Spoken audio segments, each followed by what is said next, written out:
Hello and welcome. My name is Miriam. I'm a family therapist, and today I'm going to show you a technique that I use in my clinic with children and sometimes with adults to help challenge any negative thinking they may have. So if you have a child who interprets jokes as insults or believes that people do things to them deliberately, then this video can really help you. I call this activity the pizza technique. Now, before explaining it, I'm just going to say a few words about what's actually going on.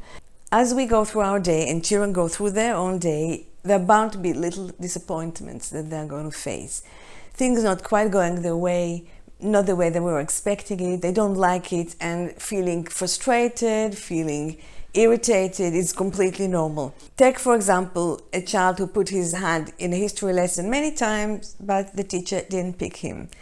Obviously, he will be disappointed at that moment, but the meaning that he actually gives this event, the reason why the teacher did what she did, will determine how he's going to feel. So a child who is going to think, oh, the teacher doesn't like me, is going to feel very differently from a child who is going to think, well, the teacher knows that I've got the answer, and so she wants to give an opportunity to somebody who isn't as strong as me. That's a completely different experience.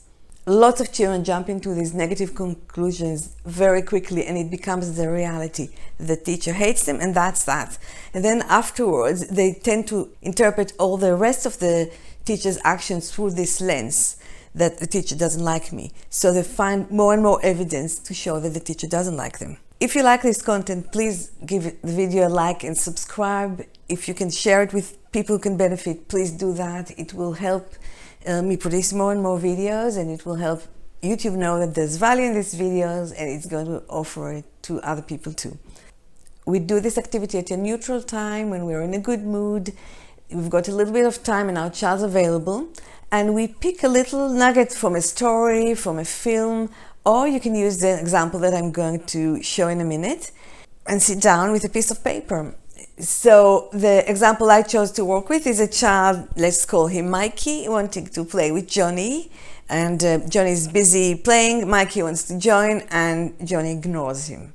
We now draw a big circle like a pizza. We divide it into 8 slices and ask the question, why did Johnny ignore Mikey? And we want 8 different answers, 1 in each slice of the pizza. So the first answers are going to be because he's rude, or because he doesn't like me, but then you need to think of 6 more. And it could be things like, maybe I annoyed him before and so he didn't want to play with me. Maybe his parents told him not to play with anyone. Maybe he was just absorbed in his game and couldn't see me. Maybe he's shy and he doesn't know how to play with other people. All kinds of possibilities, and you can help your child, but be careful to not be the one that's always putting just the positive interpretations. So you end up with a pizza with 8 slices, each one's got a different possibility, and now you ask your child, which one's true? And your child's probably going to say, I don't know. And that's true. That's what we want him to get, that he doesn't know. And then for each one, you can ask how likely it is to be correct. That is the one.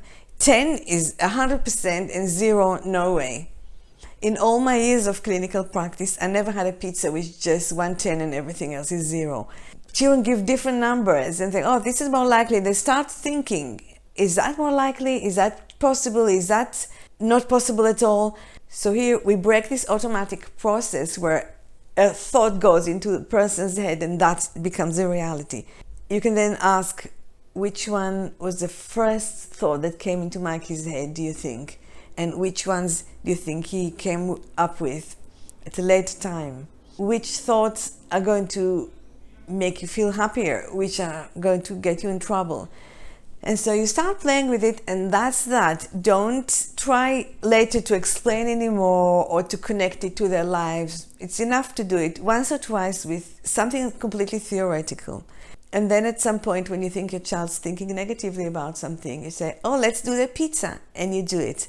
Now, obviously, you're not going to do this technique or this activity every time something negative pops into your child's head. But in my experience, after you've done it 2-3 times, they already know that the pizza exists. And so they don't really believe the first thing that pops in their head anymore.